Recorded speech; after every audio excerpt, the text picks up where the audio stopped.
Hey, what's up? It's Comic95, the Savior, and for this video, I will be giving you a list of 13 things that you should do your first week in Japan. This will be wrapping up my series on things that you should do upon first coming to Japan and those things that you should not do.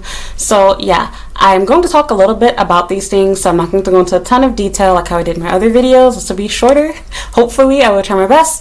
But as always, you can also get this information from my blog, which I will update later on. I might not have the posts available this week, but they will be up hopefully by next week or at least by the end of this month. You can always go back and watch this video again and just take some notes as you are listening along. As always, this is also my own personal advice. Take it with a grain of salt. This is what I would suggest that you get done. These are things that you do need, and that is not something that is up for debate.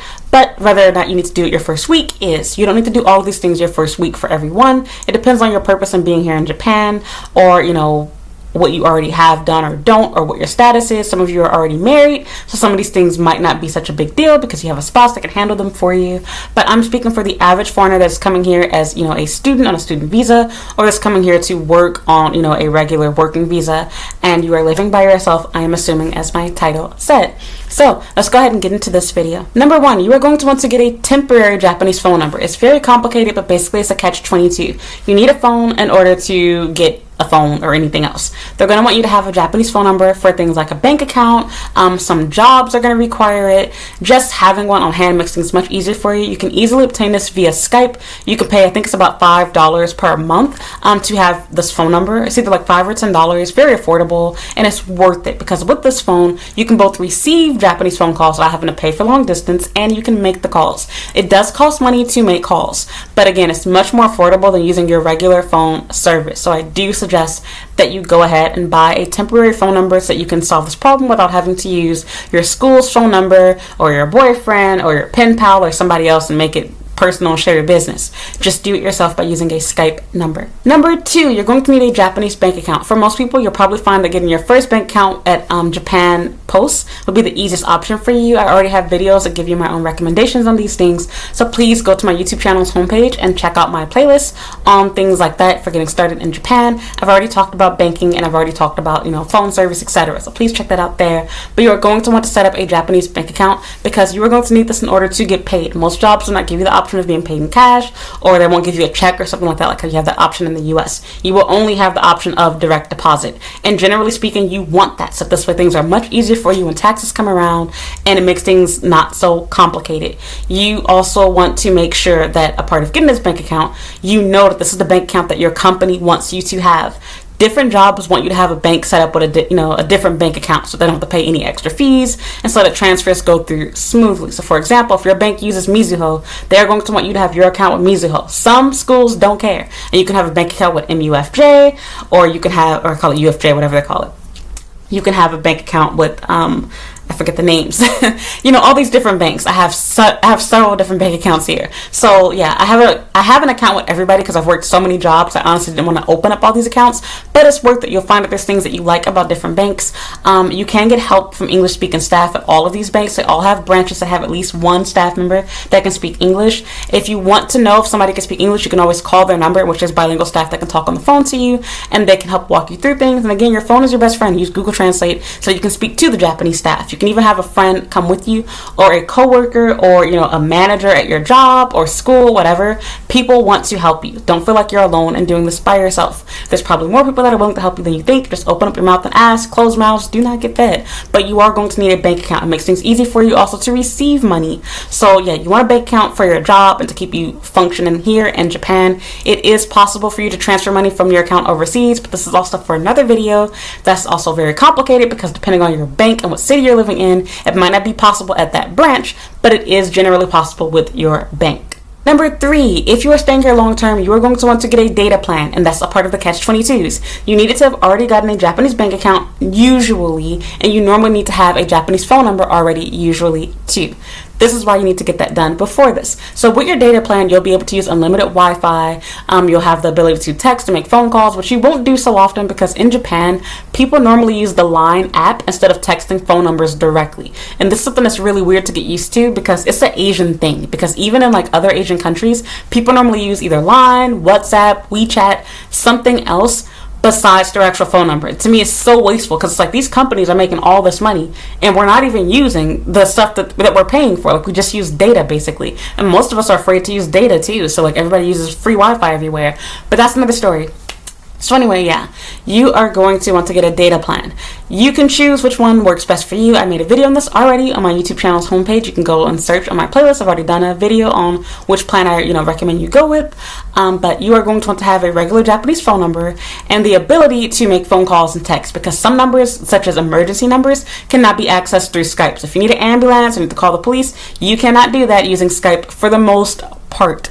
I think in some circumstances it does work. For example, I think you can call the police, but it has not worked out successfully for me in my own experience. So I've had to call them and that did not work. So if I were you, I would suggest having a normal Japanese phone number. It makes things much easier for you, and it's also easy for you to see who called you. You have caller ID, and when you do need to call somebody, it's an important phone call, you have a real proper number that they can reach you back on. And again, just having all of that under one plan, where you have your phone service, you have your data plan, so you can use Wi-Fi, etc. I personally use UQ Mobile, but you can use whatever you want to. Docomo's fine. I personally prefer Docomo, but honestly, I've kind of fallen in love with UQ. I feel like it works just fine. The coverage is great. The price is cheap. No complaints. So yeah, gonna want to get a data plan very soon upon coming here, because you're going to spend a lot more money if you're still using your foreign phone plan, like such as T-Mobile One. You're going to be paying about $100 per month instead of paying like $40 with the Japanese phone plan. So you're going to save half. Number 4, you're going to want to register your address. Your address has to be registered. You do not normally come in with a residence card that already has your address on it, because normally if they're expecting you at immigration when you get off the airport, they're going to give you a residence card, but it has no address on it because they don't know where you're planning to live. So you're going to have to take your residence card, which is basically your green card, your ID, and you're going to have to go to your ward office, which is the U.S. equivalent of a city hall, and kind of like a city hall / DMV kind of place. You're going to have to go there, and they're going to ask, where do you live? They're going to open up a big book and make sure that they have the exact address and ask your room number and check the spelling and everything is correct, and they're going to stamp it on the back of your ID. In the future, for example, when you renew your residence card, you're going to have your ID printed on the front of your actual residence card. It will not be on the back of it. So there's something really important to have done, because legally it's supposed to be done within 2 weeks, because if it's not done within 2 weeks, they will make you go through hell to get it done. You can always lie. I am not a lawyer. I'm just telling you the truth, because I've had to do it before, and pretend like you moved at a later date, because they don't know when you really moved or not. It's just your word against theirs. They don't give a s. They're just trying to do their job. So yeah, just make sure you do it within the first week to make things easy for yourself. Register your address, because your job is going to ask for it. Your bank might even ask for it. Like, people can be funky and petty and be Karens over stuff when it's not done in the right order and give you a hard time. So just do things when it's supposed to be done, within the time frame it's supposed to be done in, to make things easy for yourself. But your address has to be registered. You're going to have to go to what they call your ward office. It will make things so much easier for you if you do it in your first week, instead of waiting until week 2 and then forgetting, and then the ward office being closed. And they are normally only open Monday through Friday, and they are closed on holidays, and they close early. So you're only going to be able to access them between, I think it's like, I don't know, about 10 a.m. to either 4 or 5 p.m. It depends on the company. Not the company, the city. So just be very mindful of that in the hours. Same thing goes with your bank. Banks normally are also open for the same time. They're normally open from about 10 a.m. to about 4 or 5 p.m. or sometimes even earlier. Some of them close at 2 and 3 p.m. So be really, really careful. But if you do call them and explain your situation, the bank is still open on the inside. They just don't accept customers after those hours. So you could still technically go up into the bank all the way up until about 6 p.m. But you have to call first, and it has to be something serious or important for them. Otherwise, if you haven't spoken to them over the phone, they're not going to let you come in after they've already shut their doors. So keep that in mind. Number 5, you might also need to get a juminho, or as we say in English, a certificate of residence. This does not really exist for us, but in Japan, it's basically a certificate showing the list of places that you've lived in and confirming that you live where you say you do. It is really stupid. I totally agree. But you have to do it, and you're going to need it for lots of legal things here, such as for your pension book that you're going to have to get later on. You should go ahead and buy this while you have the time. It costs about $5, so 500 yen for each copy. Usually, I think it's 500 yen for the first one, like 200 yen for each other one. If I were you, I would go ahead and get it right now. And I would also get the one that comes with your My Number and all of your history. They're probably going to give you the whole talk. Oh my God, who's asking for this? This is dangerous. You should need X, Y, and Z. Just tell them, I know what I'm doing. I need it. I'd rather be safe than sorry. I want it. I literally had to like argue with the staff at Shibuya's ward office, and I felt so embarrassed, so angry, but I was like, look, I've been through so much. I'm just trying to get this crap done with. I know that I shouldn't have to give them this, but they asked for it and I have to do it. I'm trying to get my apartment. And it worked. I'm living here, am I not? So yeah, I suggest that you get 3 copies so that you have one for yourself, one to give to your employer, and one as a backup as an extra. Take a picture of it too, and you'll be able to use this for other things, such as when you want to make money transfers or any other time somebody asks for your My Number or personal information. You now have a picture of it in your phone. I'd add it to my favorites and make another album called like Important or something, like how I do, and so you can easily keep track of these things. But yeah, definitely get extra copies, especially if you're living in a place that you know you want to be in for a long term, like about a year plus. But don't waste too much money. You don't need 50 copies of it, but it's only about $10-15. It's not going to break the bank. If I were you, I would get at least a couple of copies so you have extras, because some places don't give it back to you. Sometimes when you give out your Jimin Ho, they have to keep that original copy. They're not going to give it back to you. So be very careful about not having enough copies, because if you don't and you've already started working or you've already started school, you're now going to have to schedule time off from school and off from work to go during their open hours, which is going to be very hard to do without missing the full day, because their hours are so short and you don't know how long you're going to be inside the office. You could be there for as short as 20 minutes, and it can last as long as 2 or 3 hours, depending on how busy they are, or whether you were missing documents that you needed or not to get everything done the right way. So basically, go ahead and get that certificate, get your certificate of residence during your first week while you have time and money. Number 6, sign up for national health insurance. You are going to get mixed opinions on this, and I will even kind of contradict myself. It depends on what you're coming to Japan for. So, for example, if you know that you are coming to Japan and you're going to be on a student visa, get national health insurance because you don't have a job. You need it. However, if you are going to be doing a full-time job here, excuse my stomach is growling. If you're going to be doing a full-time job here, you are going to want to make sure that you ask your company, how does the insurance plan work? Because they might already have company health insurance and a pension set up that's tied together for you. Thus, you don't need to get national health insurance. But if your company does not offer that, or if you're not sure, or if you think you might need a doctor before you start working, you might want to go ahead and get national health insurance. Legally, you are supposed to have some sort of health insurance. And legally, if you're working here, if you're working full time, you are supposed to be signed up for that pension program. So be very careful. Companies will try to be slick and they won't sign you up, or they won't give you a lot of information about it because they don't want you to be a part of it, even though you're supposed to be. And the reason being is they don't want to have to match your pension. So for example, if you're paying, $250 per month, your company has to put in $252. So now you're putting in $500 towards your pension, which is technically a great deal, but your company doesn't want to have to do that. Do you see what I'm saying? They don't want to have to match that. So be very careful. And the other problem is too, this is kind of tricky. Technically, once you sign up for national health insurance, you have to stay with that health insurance for at least a year. So even if you do get another health insurance, you have to pay double the insurance. There's no backing out of the plan. So you can do it, but it's a little bit complicated. I've heard mixed things. In my experience, I have been told you have to stay with that plan for the year. That's what the fine print says. So whether or not they make you do that or not, I can't fully confirm that. But to be honest, it's also your safest bet if you know you don't want to stay with your company for a whole year. So for example, if you signed up to work for a crappy company, like just gonna keep it real, Nova or something like that, you probably want to do the national health insurance, because for starters, I don't even think they offer company insurance, and two, if they do offer that, you are probably going to quit that job within 3 to 6 months, and thus you're going to be in need of national health insurance, and you're going to wish you already had it. So in my case, I have national health insurance, and I'm glad I did that. So this way I'm not tied to my job's insurance, and so if for any reason I choose to quit my job or do something else, my insurance stays the same. I don't have to go up to the city ward office and do all of that paperwork and crap all over again. It's already decided for me. Easy peasy. Make things simple for yourself. Don't complicate things, people. Number 7, figure out where your currency exchange is in your Western Union. You will need this if you're planning to send money overseas, or if you're going to be receiving money, especially if you are a student. This is very, very, very important for you to do, because again, when you're in those times where you don't have money, you need to pick up money, or you need to send money suddenly, you don't want to have to be freaking out trying to figure out where are these places at, or if you forgot to exchange some money that you have, you're going to want to know where's the closest currency exchange. Most major banks, like in big cities, can do this if it's main branch, or if you find like a random currency exchange machine. For example, Mizuho typically has theirs located in touristy areas. For example, you can find them in Odaiba or in the Shinjuku and Shibuya area. They normally have a money exchange machine. You can normally find these in malls and busy places like that. You won't need these for very long, but when you're first coming to Japan, just getting started, you might find that it's necessary. And for example, maybe your parents stupidly send you some cash, or you might have forgotten you had some cash inside of your purse from back home, or maybe you didn't want to do the exchange at the airport, so you have a lot of money on you. These are things that you are going to want to know where they are, because you will have moments, especially if you're a student and you're not rich, where you do need to receive money from overseas, or maybe people just want to give you a gift of some money. You want to be able to receive that. So knowing where to pick up your money is going to be important for you. Learn where your currency exchange is, and learn where the closest Western Union is. You can use companies like TransferWise, etc., which other people swear by, and 7-Eleven has their own service too, but that's all a whole other story. Basically, find the easier options that we're all familiar with, like Western Union, and this is also where your Dreaming Ho will come in handy in your residence card, because you're going to need that.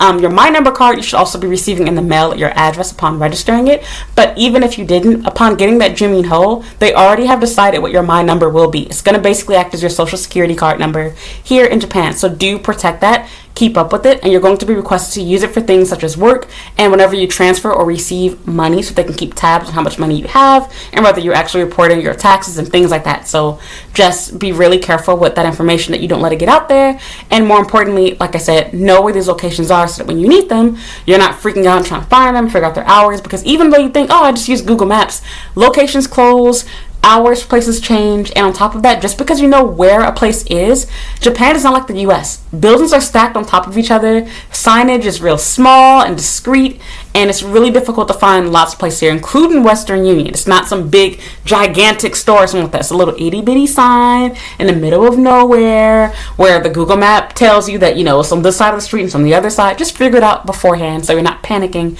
and freaking out. Become familiar with the location. Likewise, for number 8, figure out where your immigration office is. Learn what the hours are, the location, the route, how you should go there.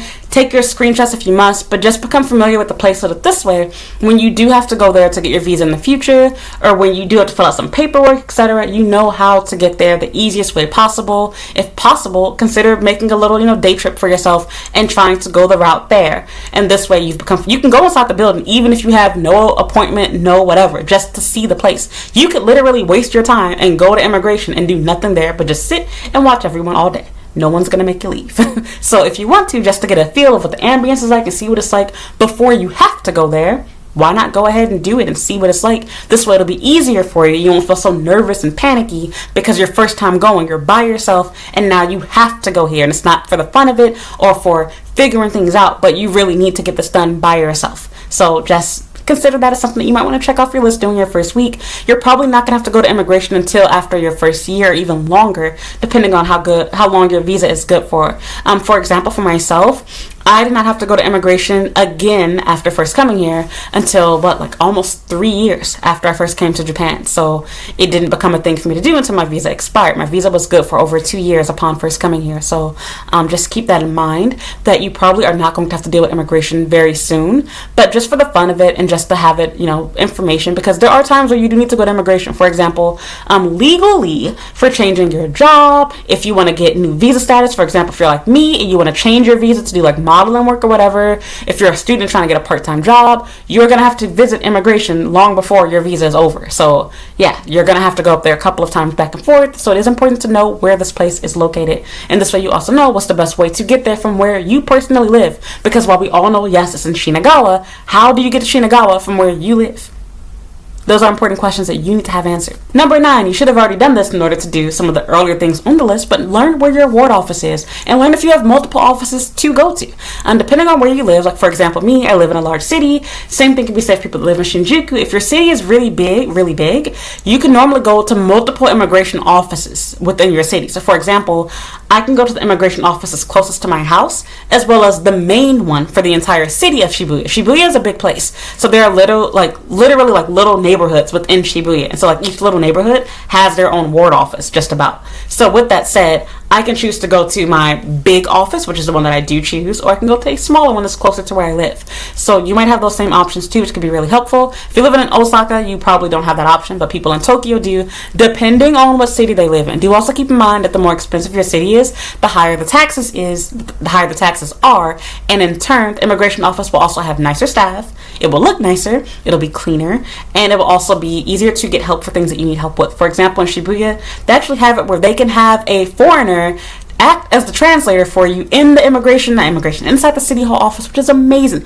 They'll get on Skype with you and they will talk to you, and you can talk back to them, and then they will translate to the Japanese staff for you. And they can do more than just English. And they have people that speak like German, Italian, French, pretty much anything you could think of. So you don't have to feel like you have to do everything in English. For my Europeans that are watching this that are not native English speakers. But most of you guys do speak English native fluently. But you know what I mean. Sometimes, people don't really think about this so much. But for the foreigners here that are not American, aren't British, aren't Australian or Canadian or whatever, it has to really be hard. People that are like from Italy and Germany, etc. There has to be moments where you're listening to English and you're like, I don't know what they're saying. I don't know how to do this. I don't know what that means. And sometimes you just want to use your mother tongue to speak. So why not take advantage of it? It's a free service. They're not going to charge you for it. And by living in a more expensive city, you get these perks. So yeah, just keep that in mind, that you want to learn which offices are available to you, and you might decide, like for me, I think it's worth it to go travel to the one that's further away and go to the bigger, nicer Shibuya Ward office instead of going to the one that's closer to me. While this one is closer, they're smaller, they're ghetto, their options are more limited, it's not all nice and fancy. I would much rather go to the other office. I tried going to this one and they literally laughed because they didn't know what to do with my visa because they apparently aren't used to dealing with foreigners. They're like, oh, I don't understand. You don't have an address on it. I'm like, yes, it's your job to add it to it. And it was just a really messy thing. I talked about it on Patreon already. I'm not going to go through all of that crap here. But long story short, figure out where your ward office is at. Number 10, establish and build relationships with the people around you at your job. Use social apps, meet people within your neighborhood and community. These people will come in handy for you later on. When you are in an emergency, when you need help moving, when you are lonely, when you have a party, when you want advice, when you need somebody to translate for you, you are going to want to have both Japanese and foreign friends. I made another video talking about this already, but make sure that you are building relationships with people during your first week. Do not wait until you've been there for months or years and then decide, hey, maybe being lonely sucks. Why wait so long? I mean, you can always start. It's never too late, but you see what I'm saying? Like, you're making things harder for yourself. Do it when you first come here. You're in a new country. You have a chance to start over your entire life. Nobody knows you. I don't care how much of an a-hole you were back in your home country. Now's your chance to be nice, to redeem yourself. Be a good person. Be nice. Be a friend to make a friend. Get to know people. These connections will help you and save you money and time and keep you from being depressed and feeling sick and sad in the future. You need to have friends and you need connections. Establish them early on. Use social apps. Use Tinder. Use Pairs. Use Bumble. Don't be afraid to talk to people. Use Langmate. All the different social apps that are out there. Do not be afraid to befriend people, to talk to people, to get to know people.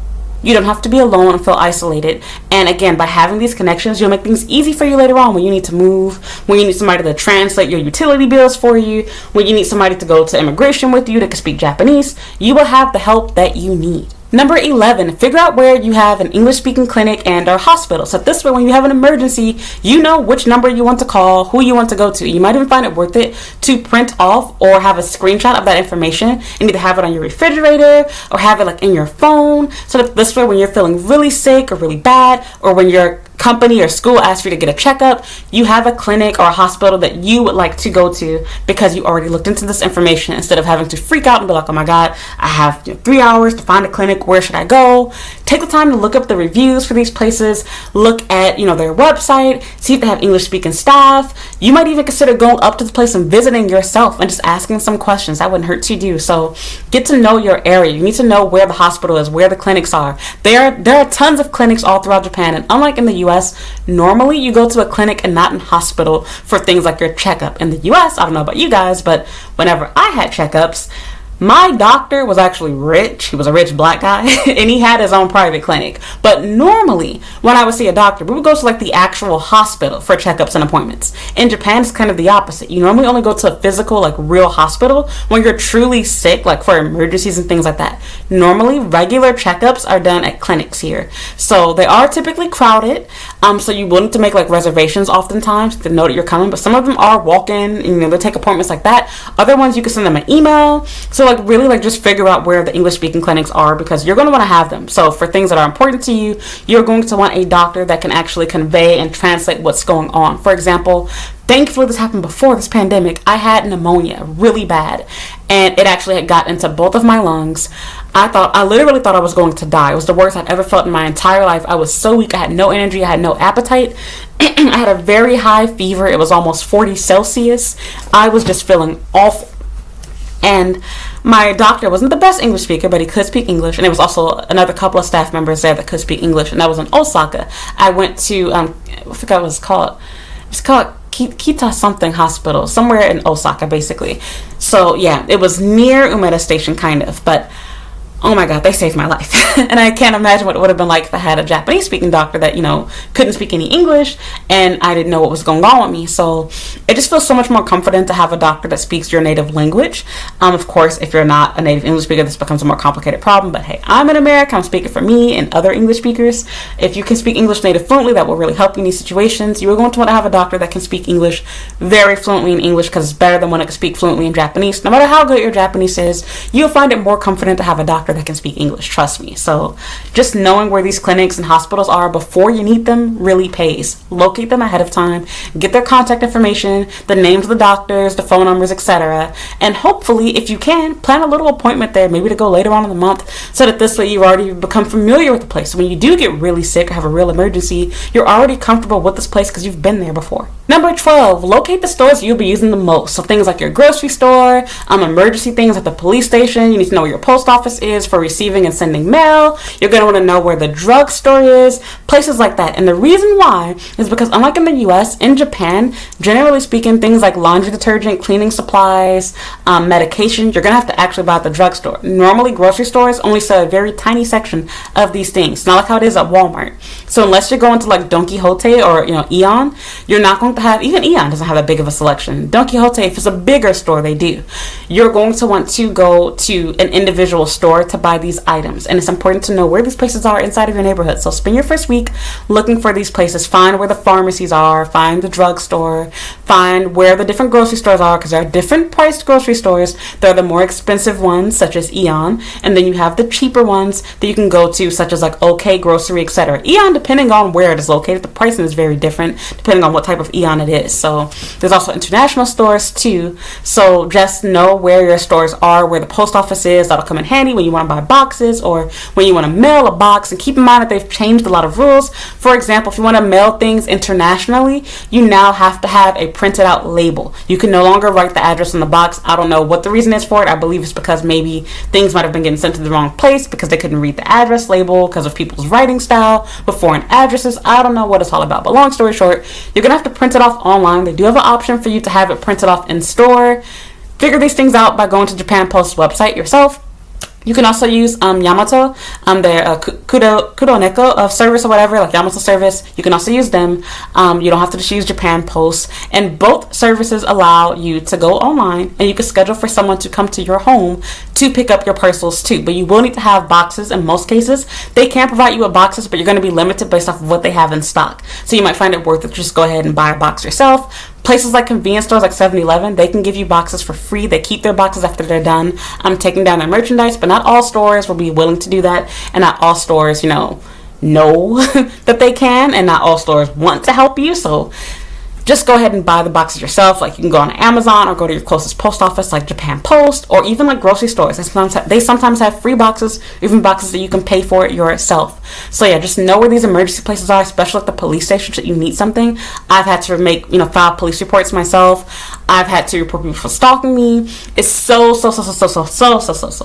helpful and important to have this information on hand, so that this way, if you're in an emergency, you know where to walk to, you know where to go when you need something, instead of freaking out needing to use your phone and having to figure out where the stuff is, instead of having already been there before, or having the numbers and maps and stuff saved in your phone already. And last but not least, number 13, I've given this tip inside of another video if I recall, but become familiar. So like familiarize yourself with your train station and your neighborhood and things like that. Like, learn what the neighboring stations are. So you want to know like what stop comes before yours, what stop is after yours, which stop is first in the opposite direction. This will save you a lot of time and money if you accidentally get on the wrong train or take it in the wrong direction, especially when it's like the last train coming. And some stations, for example, Shibuya Station, if you're taking like on the Hokuto line, you will have it where the train has one train line operating, or even although there's two different platforms,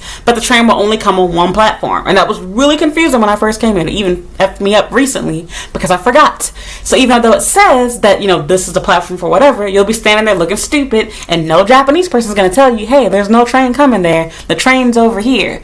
You're going to realize, oh, I've been missing my train for the past 20 minutes. The train's not running late. It's just not coming on this side. The train is coming on that side. And that's why it's very important to be able to read Japanese and understand Japanese, because you will hear announcements and you'll see the sign telling you this train is headed for Wakoshi, whatever. So you need to actually be able to see what's going on. And if you can't, you're not going to know what's going on without having to ask somebody. This is why reading is more important than speaking, people. So anyway, back on subject. Learn and familiarize yourself with your train station. Learn where the bathrooms are. Learn which track you need to go to, which car is best to get in. Just try to become familiar. Again, your goal is not to master everything. I'm just giving you advice on some things that you should consider trying to do, master, learn, and get used to.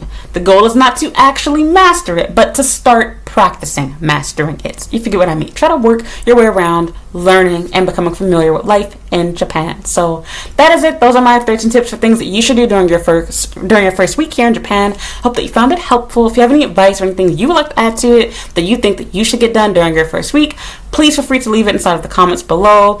As I said before, a lot of these things you'll have help with from your school and or from your job.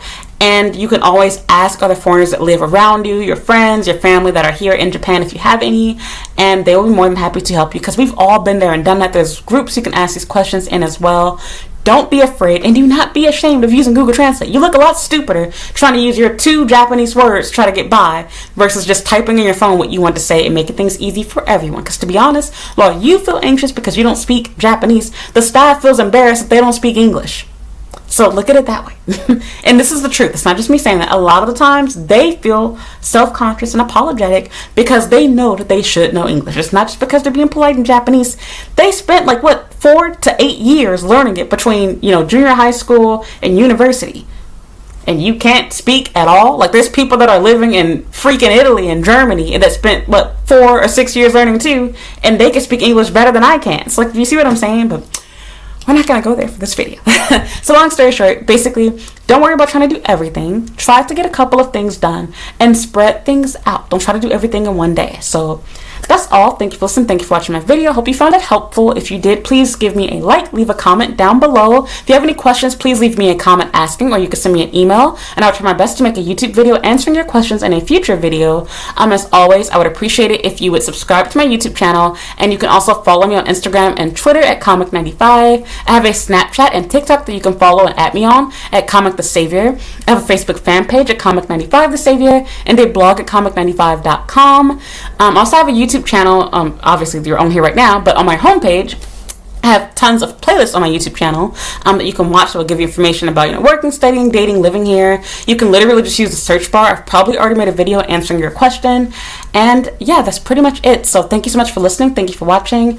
And I hope you watch another video. Good luck with your first week here in Japan. You've made it through all of my videos, hopefully, if you've watched the other previous videos. And if you have not, please go back and check them out on my YouTube channel's homepage. You'll find them really useful just to listen to in the background and kind of inspire you. Take some notes. Don't freak out and worry. We all make mistakes. We've all experienced being new here. You're not going to be able to get everything done in one day. I can tell you that right now. You're not supposed to get it done in one day, and honestly, even in 1 week, you need time. Spread things out. You stress yourself out trying to get everything done and be perfect on everything. Don't worry about your language ability. Don't worry about friends, boyfriends, girlfriends, clothes, anything else, even work. Your goal is to get used to living in Japan. That is your goal for your first week here. It is not to find everything, to do everything, to experience everything, to show off your life here in Japan. Just relax. So thank you so much for listening. Thank you for watching. And I hope that this helped you prepare and get things together for your first week in Japan. Please let me know how this advice worked out for you. If it did help you, or if you did not find it helpful, that's okay to tell me too. I wish you the best of luck. I hope that you have lots of friends here, that you have a lot of fun here, and that you are able to find the things that you need, including the people that you need to surround yourself with. So don't be so hard on yourself. Don't worry about trying to be perfect. We all have bad days here, and I hope that yours will be wonderful. So thank you so much for listening, and thank you for watching, and I hope you'll watch another video.